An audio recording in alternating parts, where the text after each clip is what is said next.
கோவில்பட்டி இஜித்திமா பயான். அல்லாஹ்வுடைய மாபெரும் பேரருளால் நமது ஹலீலுல்லாஹ் அழைத்தவர்கள் அற்புதமான முறையில் ஒரு நிகழ்வித்தார்கள். அல்லாஹ்வுடைய நிச்சயமாக அடுத்தபடியாக ஷெய்குமார்களின் சேவையும் தேவையும் என்ற தலைப்பை பேச இருக்கின்றார்கள். அந்த தலைப்பை ஒட்டி ஒரு சில வார்த்தைகளை அதிலிருந்து வர வரைக்கும் நாம் பேசிக்கொள்ளலாம். ஷெய்குமார்களுடைய தேவை இல்லை என்று சொன்னால் உலகமே தப்பித்து போயிடும். எங்கேயோ ஒரு இடத்துல தான் ஷெய்குமார் இருப்பாங்க. ஆனால் அவங்களுடைய தேவை இல்லை என்று சொன்னால் மார்க்கமே இருப்பதற்கு கஷ்டம் போயிடும். ஒரு காலத்தில் மோதிலாக்களுக்கும் அதில் சுன்ன ஜமாத்து மத்தியில் ஒரு குழப்பம் ஏற்பட்டுச்சு. அந்த குழப்பத்தில் மோதிலாக்கள் சொல்றாங்க, அல்லாஹ்வையும் பார்க்க முடியாது, இந்த உலகத்திலையும் பார்க்க முடியாது, மறு உலகத்திலையும் பார்க்க முடியாது என்பது அவருடைய கொள்கை. ஆனா நம்முடைய அஹ்லு சுன்னத் ஜமாத்துடைய கொள்கை என்னன்னாக்க, மறு உலகத்தில் நிச்சயமாக நாம் பார்ப்போம், இந்த உலகத்திலையும் பார்க்கலாம், ஆனால் அதற்குரிய தகுதி நம்மிடத்தில் இல்லை என்பது அவருடைய கொள்கை. ஆனா முஅத்தஸிலாவுடைய அந்த பேச்சு மக்களுக்கு மத்தியில் வேகமா பரவுது. நம்ம உலமாக்கள் நம்ம கவலைப்படுறாங்க. உலமாக்களுடைய கவலை என்றைக்குமே வீண் போனதில்லை. உலமாக்கள் தான் இந்த சமுதாயத்தினுடைய தூண்கள். அதற்கு மேலதான் செய்வார்கள் இருக்கலாம். ஆனா உலமாக்களுடைய அந்த கவலையை நீக்குவதற்காக வேண்டி ஒரு ஆலோசனை பண்றாங்க. என்ன ஆலோசனை பண்றாங்க? இவருக்கு பதில் கொடுக்கணும், ஒரு பெரிய ஒரு சபையை கூட்டி கொடுக்கணும். அதை என்ன செய்யறது, யார் கொடுக்கறது அப்படின்னு யோசித்து பொழுது அன்றையுடைய நிலைமைக்குரிய ஒரு ஷேக், அந்த ஷேக்கிட்ட போய் முறையிடுறாங்க. ஆனா அந்த ஷேக் வாதம் பண்ணக்கூடிய ஆட்கள் கிடையாது, எந்த ஒரு இது கிடையாது. இருந்தாலும் கூட போய் அவங்க போய் முறையிடுறாங்க.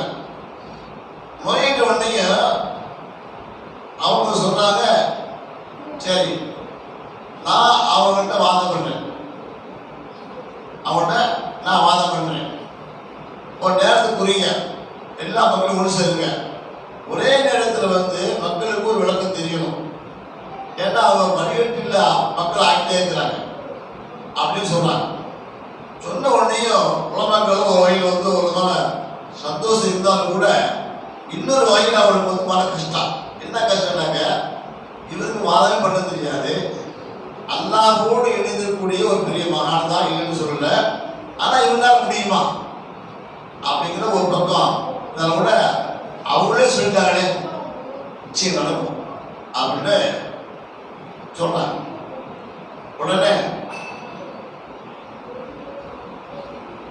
உலமாக்களும் ஒரு பெரிய கூட்டத்தை ஏற்படுத்திட்டாங்க.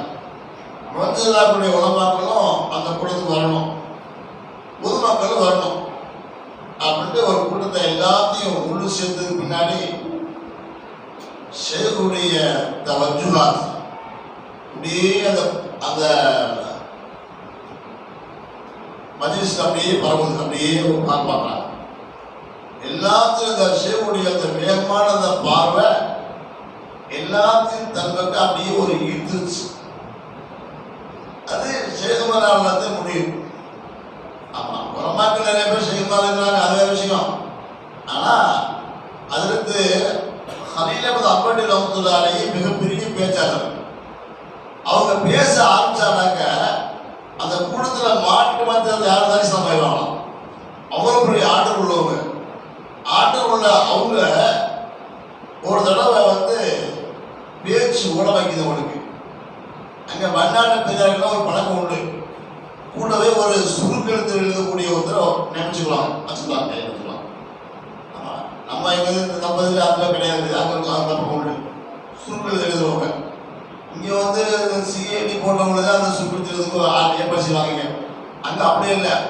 அந்நாட்டில் வந்து என்னக்கா கலீல் அம்பாட்டியில் வந்து பெரிய ஆயிரக்கணக்கான மக்கள் ஒன்று செய்வாங்க பையனுக்கு. அப்போ பேச்சு ஓலமாக்குது. உடனே சுருக்கி எழுதக்கூடிய அந்த மகா எடுத்து பார்க்குறாரு, சுற்றி போகிறாரு. சுற்றி பார்த்துட்டு வந்து அடுத்து காரணம் சொல்கிறாரு, ஒரு சாமியார் உள்ள உட்காந்துருக்கிறாரு, அவர் உங்க மேல இந்த வஜ்வாத் போட்டு உங்க பேச்சை கெடுக்கிறாரு அப்படின்னா. உடனே இவங்க இது கேட்ட உடனே இவங்க அப்படி கீழே தலை கீழே போட்டு கொடுத்த வஜ்வாத் பண்ணாதான் இல்லையா ஆயிடுச்சு, ஓடி போயிட்டேன். அது ஓடி போயிட்டேன். அப்புறம் பேச்சு சரளமாக வச்சவனுக்கு சரி இது வேற பிரச்சனை. சொல்ற லோகனாக்க ஒரு வஜ்வாத்தின் மூலமாக எவ்வளவு பெரிய மாற்றத்தை ஏற்படுத்தலாம் அப்படிங்கிறது ஷேர்வாருடைய கையில் அல்லா கொடுத்துருந்தான். அந்த அடிப்படையில் அந்த ஷேர் என்ன செஞ்சாங்க, எல்லாத்தையும் ஒரு பாறை பார்த்துட்டு அந்த ப்ரொஃபஸரை பார்த்து ஒரு கேள்வி கேட்டார்.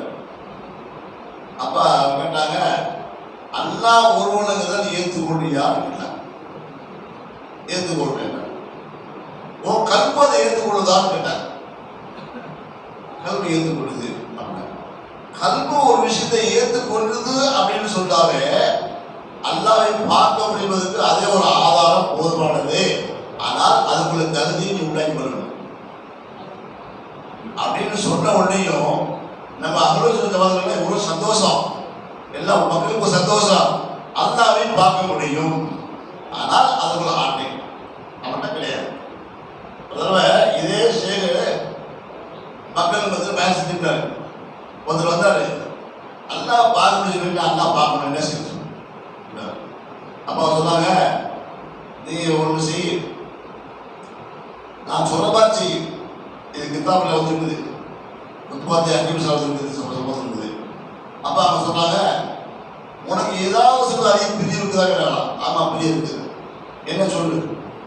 நான் வந்து ஒரு கட்டுமட்டி வளர்த்துட்டு வர்றேன். அந்த கட்டுமட்டி வந்து வெளியே போகும்போது கட்டுமட்டி பார்த்துட்டு அதை தலையை திருவிட்டு போவேன். திருப்பி வந்தாலும் அதை பார்ப்பேன் நான். இது என்னுடைய வளமை அப்படி சொல்லுவேன். அப்படியா? சரி, இந்த மூளை உட்காரு, மூளை பார்த்து கண்டுபிடிச்சு தண்ணி திகிச்சு அப்படின்னா அவர் திகிச்சு செய்யறாரு.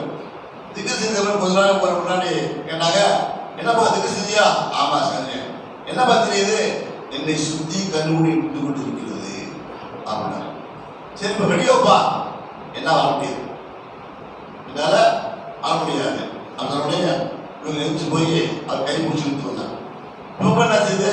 இவங்க வந்து நீங்கள் கரம் பிடித்த பகுதியில் அந்த கண்டுபிடி ஒதுங்கி நிற்குதுன்னா அப்பதான் சொல்லலாம்னா, இதே ஒருத்தான் நீ அல்லாஹ் அல்லாஹ் அல்லாஹ் அல்லாஹ் திக்ர் செய்தே இருந்தால் உன்னை சுற்றி அல்லாஹ் இருப்பான். அல்லாஹ்வை நீ பார்த்து கொண்டே இருக்கலாம்.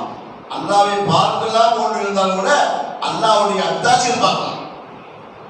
அது என்ன சொல்லப்பட்டிருக்குது? லா தஃபக்கரு ஃபில்லா தஃபக்கரு ஃபி ஹல்கில்லா. அல்லாஹ்வை சிந்திக்காத, அல்லாஹ்வுடைய படைப்பில் சிந்தி அப்படின்னு சொல்லப்பட்டிருக்குது. வஃபீ குல்லி ஆயத்தின் ததுல்லு அலா அன்னஹு வாஹிதுன். ஒவ்வொரு விஷயத்திலும் அல்லாஹ் ஒரு அத்தாட்சி இருக்குது, அது அல்லாஹ் ஒருவன் அறிவிக்குது அப்படின்னு சொன்னாங்க.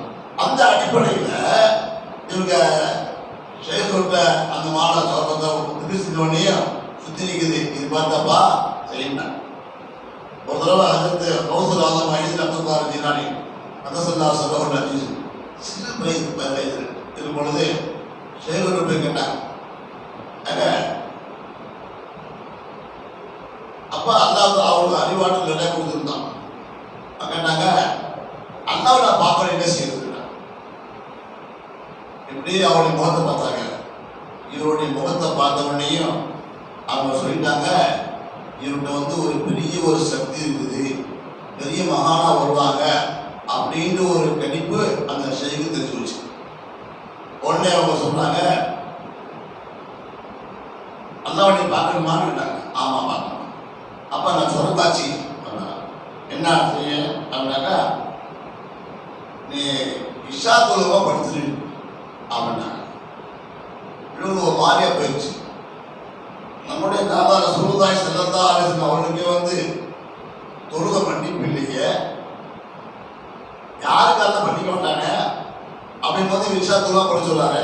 இவன் ஒரு ஷேகா அப்படின்னு மனசுக்குள்ள வெளியே பேச முடியல. புதுக்கம் பேச உள்ளுக்குள்ள என்ன குழப்பம் வாங்கி குழப்பம் வந்து என்ன செய்யறாங்க, இவரு தொழுதுபடுத்துற இது சரியா வராது, நம்ம உள்ளுக்கு சரி பண்றது கேட்க அப்படின்ட்டு கொஞ்ச நாள் போச்சு. திருப்பி அதே கேள்வி வந்து கேட்டாரு. திருப்பி அதே கேள்வி கேட்ட உடனே இவங்க சொன்னாங்க இஷாத்துலாம் படுத்துக்கிட்டாங்க. என்ன அன்னைக்கு இதே பதில் சொல்லி இதே பதில் சொல்றாரு, அதெல்லாம் முடியாது அப்படின்னு யோசிச்சு பார்த்தாரு. கடைசியில அப்பையும் இவர் என்ன செஞ்சாண்டாக்க தொழுதுபடுத்தார். கொஞ்ச நாள் போச்சு. மீண்டும் அதே கேள்வியை கேட்கறதுக்குடைய உள்ள துடிக்குது. அப்படியே வந்து கேட்குறாங்க, அல்லாஹ் அப்பா என்ன செய்யறாங்க? அப்பயும் அதே பேர் சொன்னாங்க, இஷாத்துலாம் படுத்து கேட்டாங்க. அப்ப அவங்க யோசிக்கிறாங்க, இவரு செய்து சொல்லிட்டாரு, நமக்கு மனசு கோபமா இருக்குது, ஆனா பல்ல தொழுதுருவோம், சுண்ணத்தை விட்டுருவோம் அப்படின்னு சுண்ணத்தை விட்டு போட்டு பலனை மட்டும் தொழுதுட்டு படுத்தாங்க. சொல்லதான் சில கனவு பண்ணான், என்னுடைய பேரனே என்னை சுண்ணத்தை ஏன் விட்டாய், எழுந்துரி தொழு அப்படின்னு விட்டுருவோம். உடனே இவங்க இருந்தாங்க யார சொல்லலாம், தப்பு சொல்லி தொழுதுட்டாங்க. தொழுதுட்டு காலைல போய் ஷேகிட்ட போய் சொன்னாங்க, நான் இப்படி ஒரு கனவு பண்ணேன், சுண்ணத்தை விட்டுட்டேன், அதனால என்னை ரசூல்ல வந்து கண்டிச்சிட்டாங்க. அப்பதான் அவன் சொன்னாங்களா, நீ சுண்ணத்தை விட ரசூல்ல வந்தாங்க, நீ பறந்து விடுறதுக்கு அல்லாத பறந்துட்டாங்க அல்லாதமான நடிகானே என் துறையை விட்டு விட்டா கிளம்பி இது அப்படின்னு சொல்லிப்பாங்கல்ல. அந்த பெரிய ஒரு மகானாக ஆகக்கூடிய ஆற்றல் உனக்குள்ள இருக்குது. நீ தான் நான் சொல்றதை கேட்கிறேன். பொதுவாகவே சேகமாக சொல்றதை கேட்கணும்னு சொல்லுவாங்க. ஏன்னாக்கா அவங்க பூர நோக்கத்தோடு சிந்தனையோடு நல்ல விஷயம் சொல்லுவாங்க. அதான் அவன் வாதியா இருக்காங்க. இந்த கித்தாபில் கூட அன்னைக்கு கூட பையனை சொல்லி நான் சொன்னேன். எல்லாம் சில பேர் பைத்து வாங்கினாங்களாம். பைத்து வாங்கிட்டு அவங்க கேட்டாங்களாம், நாங்கள் உங்களுக்கு பைத்து வாங்கிட்டோம், எங்களுக்கு நசீது பண்ணுங்க. பொதுவாக எல்லாத்தையும் நசீது பண்ணக்கூடிய ஒரு பழக்கம் உண்டு, கேட்கறது உண்டு. எனக்கு தான் சொல்லுங்களே இருப்பாங்க. அப்போ அவங்க சொன்னாங்களா, இது கித்தாபில் தப்லீக் கித்தாப்லேயே அது அவருடைய ஒரு சின்ன ஏட்டில் இருந்த விஷயம் வந்துருக்குது. அப்போ அவங்க சொன்னாங்களா, நீங்கள் யானைக்கறி சாப்பிடாதீங்கட்டா. இவங்களுக்கு தூக்கி வாங்கி போயிடுச்சு. யானைக்கறி சாப்பிடக்கூடாது எல்லாத்துக்கும் தெரிஞ்ச விஷயம். நம்மளையும் அது சாப்பிடக்கூடாது சொல்றாரு. என்ன செய்கிற இவரு அப்படின்னா அவங்க சந்தேகப்பட்டாங்க. பொதுவாக வந்து செய்கிறார் ஒரு விஷயம் சொன்னாட்டாக்கா முதல்ல வந்து அவரோட பையன் வாங்கலாமா இல்லையான்னு யோசிக்கணும். முதல்ல ஒரு சமயம் அவர் நல்ல மனிதர், எசலாசானவர், அவரோ சொன்ன ஜமாத்துடைய குழு உள்ளவர், சரியத்தை பேணக்கூடியவர் அப்படிங்கிற உனக்கு மனுஷன் உறுதி வந்துட்டாக்க அவர்கிட்ட பயந்து வாங்கணும். அதுக்கு பின்னாடி அவர் என்ன சொன்னாலும் கேட்கணும். ஏன்னாக்க அவங்களுடைய உள்ளத்துல அல்லா பேசலாம். அந்த அடிப்படையில் பேசணும். அந்த அடிப்படையில் அதற்கு இதில் மாதிரி நிறைய சம்பவம் இருக்குது. ஒரு தடவை பயந்து வாங்கினாரு, அவர் நிறைய டெய்லி அதிகமாக குழந்தை ஓடிட்டே இருப்பாரு. அப்பா சொன்னாங்களா, இனிமேல் குழந்தை ஓடக்கூடாங்க. 6 மாதம் என்ன போச்சு. இப்போ நான் சொன்னாரு, ஒரு நாள் ஓதக்கூடாது. ஆமாம், ஒரு நாள் எவ்வளோ பெரிய பாக்கியம் உள்ளது, அதை ஓடுறாரு. மனசு இருக்கிறது இருந்தாலும் ஷேக் ஆயிடுச்சு. பாருங்க, அவர் சொல்லக்கூடிய அமைப்பில் அவர் செஞ்சுட்டே வந்தார், தர்மீத்தை ஆகி வந்தார். கொஞ்ச நாள் போச்சு. அப்போ சொன்னாங்க, இப்போ நீ குரல் ஓதுங்க. அப்போ ஓதும் போது அவருக்கு ஏற்பட்ட அந்த குரானுடைய ஆயத்தினுடைய உள்ள அர்த்தங்கள் அவருக்கு புரிய ஆரம்பிச்சு. இதுக்கு தான் நம்ம செய்வோம் ஓத என்ன சொன்னாங்களா அப்படின்னு புரியுது அவருக்கு. ஏன்னா அப்போ புரியல, புரியாது, அது புரியாது, இப்பதான் புரியுது. அந்த அடிப்படையில் அல்லாஹ் யானைக்கறியை சாப்பிடக்கூடாது அப்படின்னு சொல்லிட்டு செய்யணும். செய்யக்கூடிய சேவைகள் சாதாரண விஷயங்கள் அல்ல. அவன் அல்லாஹ்வுடைய பக்கத்துல சொல்றாங்க, இத்தவும் ஃபிராஷத்தில் மூமினீன் இன்னும் யன்துரு நூரில்லாஹ், நல்லவருடைய அகப்பார்வை வைத்து விடுங்கள், அவன் அல்லாஹ்வுடைய பார்வை கொண்டு பார்க்கிறார். அதனால பெரியவங்க தான். ஒன்றும் அவரை பற்றி நல்லா அபிப்பிராயம் வைக்கணும், இல்லையா ஒதுக்கணும். இதுதான் நம்மளுடைய எல்லாருடைய கொள்கையாக தான். அவன் வந்து நல்லவனால இல்லையா, அவன் பிடிக்கலையா அது மட்டும் ஒதுக்கிறது நல்லது அதை ஈடுபடுறது கையில். அப்போ அதற்கு அந்த சொன்ன உடனே மக்களுக்கு உலகங்கள் நிறைய பேர் இருந்தாங்க. என்ன சொல்ல வருது, யாருக்கு சாப்பிட சொன்னாரு அப்படின்னா சரி பயமாகி போயிட்டு இருக்காங்க. போகிற வழியில் இவங்களுக்கு வந்து கையில் இருக்கக்கூடிய சாமான்கள் எல்லாம் கட்டி சாமான் காலியாக போயிடுச்சு. இது பசி, கடுமையான பசி. என்ன செய்யறது, எந்த ஒரு காட்டுக்குள்ள இருக்கணும், எந்த நடமாட்டமும் இல்லை. அப்ப அந்த பக்கத்துல இருந்து ஒரு யானை வந்துச்சு. யானை வந்த உடனேயும் இப்பத்தே ஒரு யானை யானைக்கறி சாப்பிடலாம் சொன்னாரு. அது இதுவா அப்படின்னு சில சொன்னாங்க. சில சொன்னாங்க இல்ல இது நிர்பந்தம், இது பசி கடுமையா இருக்குது.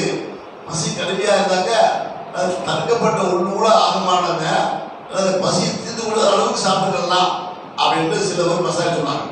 இது மசாலா கேட்டு அது வந்தவங்க எல்லாருமே யானையை பிடிச்சி அறுத்து சாப்பிட்டாங்க. ஒருத்தர் மட்டும் நான் முடியாதுங்க, நான் ஷேக் சொல்றது கேட்டேன் முடிச்சு. அன்னைக்கு யானையை பிடிச்சி அறுத்தாங்க, சாப்பிட்டாங்க. அந்த யானையுடைய சகோதரர் யானை அந்த பக்கம் வந்துச்சு. என்னன்னா என்னுடைய சகோதரர் காணாம அப்படின்னு வந்தாங்க. அது செத்து கிடக்குதாங்க. யார் பக்கத்தில் படுத்துக்காங்க. வந்து ஒரு யானை பேர் சாப்பிட்டா என்ன வருங்க, போதை வரும். போதை வந்தால் தூக்கம் கடுமையாக வரும். நல்லா படுத்து தூக்கிட்டு இருக்காங்க. இவர் ஒருத்தர் மட்டும் சரீரப்படி சொன்னாங்க என்பதுக்காக வேண்டி உட்காந்துக்கு செஞ்சுக்கிறாரு. இப்போ யானை வந்துச்சு. அந்த யானை வந்து யாரெல்லாம் அந்த யானைக்கறியை சாப்பிட்டாங்களோ அவனை தள்ளி ஒரு மிதிச்சு எல்லாம் அவுட். இந்த ஒருத்தர் மட்டும் உட்காந்து ஓய்ந்தவரை அதை அப்படியே தூக்கி கொண்டு போய் வேறு இடத்துல உங்கள் பாதை படமாச்சு. அந்த இடம் எப்படிப்பட்ட இடம்டாங்க, பழங்கள் நல்லா குளிந்து வரக்கூடிய மரத்துல பழம் அங்கே இருக்குது. அதை பதி சாப்பிட்ற அளவுக்கு சூழ்நிலையை அல்லாஹ் உண்டாக்கிட்டான். அந்த இடத்துக்கு இவங்க போகிறாங்க. அந்த இடத்துக்கு இவங்க போய் என்னுடைய பார்த்த உடனே ஆஷா அல்லா அந்த ஷேக்கு சொன்னாங்க, அம்மா நடந்தோம் அல்லா ஒரு பழத்தை கொடுத்துருக்காண்டு வாங்கி சாப்பிட்டாங்க. அந்த என் பக்கத்தில் பார்த்தாங்க அவங்க சகோதரி யானை காணும். சரி எதுவும் இது அல்லாவோட ஏற்பாடு போட தெரியுது அப்படின்னா இதுதான் சொல்றது. ஷேக்கு சொன்னான்னு சொன்னா என்ன சொல்றாங்க, அவங்க மூடலாத்தையும் சொல்லுவாங்க, வெளிப்படையா எல்லாத்தையும் ஓப்பட மாட்டாங்க. அம்மாரி ஏப்பா இந்த ஒரு 4 பேருக்கு வர வேண்டி இருக்குது, வர்றாங்க, வந்துக்கிட்டு இருக்கிறாங்க, வந்துடுவாங்க, அதனால அவங்கள டீ வாங்கிட்ட போனா ஆச்சு சொல்லுவாங்க. கேட்டா சொல்லுவாங்க இப்படி சொன்னா ஏப்பா ஒரு 10 டீ வாங்கிட்டப்பா அப்படின்னாக்க என்ன ஆச்சு ஆகி போச்சு, நிறைய ஒருத்தர் மாதிரி இருக்கிறாரு, 10 டீ வாங்கி சொல்றாரு, இது தேவையாது அப்ப சண்டைக்கு வந்துடுவாங்க. அப்ப நம்ம என்ன சொல்லலாங்க, ஒன்று சொல்லக்கூடாது. ஆமா அப்பா அந்த பையன் விலக சொல்றாங்க, டேய் பஸ்ஸை விட்டு இறங்கிட்டாங்கடா 10 பேர் வந்துட்டு இருக்காங்கடா, அதெல்லாம் டிவா சொல்ல அப்படியா அப்புறம் ஆயிட்டோம். இந்த விளக்கத்தை சொன்னாதான் தயாராக தவிர வந்து இன்னைக்கு நிலைமை வந்து மூடல சொன்னாங்க இது உத்தரவு. ஒரு சேஷம் என்னன்னா அதான் தாழ்ந்தான் தமிழ்நாட்டில் பார்த்தீங்கன்னா ஆமாம். ஆனால் ஒரு மோசமான அவர் கையாண்டார். என்ன அப்படின்னு சொன்னாங்க, நிறைய முறிதுகள் அவருக்கு, எக்கசம் முறிதுகள் பார்த்தாரு. இந்த முறிதுகள்லாம் வந்து நம்மளோட பயிர்த்து வாங்கி அமைச்சர் முன்னாடி வந்துட்டாங்களா, அல்லது ஓசி சோதிக்கிறதுக்காக வேண்டி டைம் பாஸுக்காக வந்துருக்காங்களா, அல்லது வியாபாரத்துக்காக வேண்டி, அல்லது உடம்பு சரியில்லை பாவா துவா செய்யுங்க அப்படின்னு சொல்லி வந்துருக்காங்களா, சோதிப்பாங்களா யோசிப்பாங்க. என்ன செஞ்சாங்கன்னா வெளியிருந்து வரும் பொழுது ஒரு அழகான ஒரு பெண்ணை கட்டி பிடிச்சுட்டே வந்தார். கட்டி பிடிச்சு முத்தொழுகிறாங்க, செய்தாங்க, எல்லாமே செய்யறாங்க. அவர் முடியல பார்த்தாங்க, சே அந்நிய பெண்ணை வந்து இந்த அப்படி செஞ்சிருக்காரு, எவ்வளவு செய்யறாங்கம்மா அப்படி எல்லாம் போயிட்டான். ஒரே ஒருத்தர் மட்டும் என்ன செஞ்சாங்க, ஏன்னா செய்து உள்ள ஒரு பெண்ணோட போயிருக்காங்க, உதாரணத்துக்கு குறிப்பு ஏற்பாடு செய்யணும்னு ஸ்டூடியோ காய்ச்சிருந்தாங்க. அப்ப உள்ள வந்து வெளியே கேட்டாலா நீ என்னப்பா செய்யற அப்படின்னு கேட்டாக்க அவர் சொன்னாரா நீங்க குடிக்க தேவைப்படுறவங்களுக்கு உங்களை சேவைக்காக வேண்டி தண்ணி சொல்லிட்டு அப்படியா சந்தோஷம் சொன்னான். அப்ப அவனை கேட்க பிடிச்சு அந்த பெண் யாருன்னு கேட்க பிடிச்சு அவன் சொன்னாங்க அந்த பெண் அல்ல, அது ஒரு மலக்கு. நான் மலக்கு மீது வஞ்சுவாது போட்டேன், அந்த பெண்ணுடைய ரூபத்துல மாத்தி கொண்டு வரப்பட்டுச்சு. அதனை பண்ணணும். அப்ப என்னன்னாக்க உண்மையான செய்யக்கூடிய சேவைகள் பெருசு. ஆமா, சில பேர் ஷேக் சொல்லுவாரையே நடக்க ஆசைப்படுறாங்க, எல்லாத்தையும் பின்பற்ற முடியாது. அதே ஒரு தடவை ஒரு பெரியார் போயிட்டு இருந்தான். அவன் அதை பார்த்தா அழகான ஒரு பெண் வச்சான், கட்டிப்பிடி முத்தம் கொடுத்தான். முத்தம் கொடுத்த உடனே பின்னாடி முடிய செய்யலாம், அவரது பெண்ணை கட்டிப்பிடி முத்தம் கொடுத்தான்.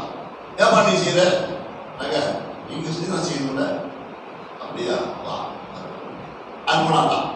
அது நெருப்பு எழுதி வச்சான். நெருப்புல உடைய ஒரு கங்கை எடுத்து வாயில வந்து முத்தம் கொடுத்தான். முத்தம் கொடுத்தான். அதெல்லாம் முடியாது அப்படின்னா நீ அனுமதி நீ செய்ய முடியல அப்படின்னா. அப்ப என்ன அர்த்தம் அப்படின்னாக்க ஷேகுமாரனுடைய சேவை ரொம்ப அதிகமா இருக்கு. ஆனா அவங்க என்ன செய்தார்களோ, அவங்க என்ன செய்ய சொல்றாங்களோ அது மட்டும் செய்வது வந்து அவங்க செய்யறது கூட செய்ய முடியாது. அந்த மாதிரி ஒரு பெரிய சேவை ஷேகுமார சேவை. அந்த சேவைக்கு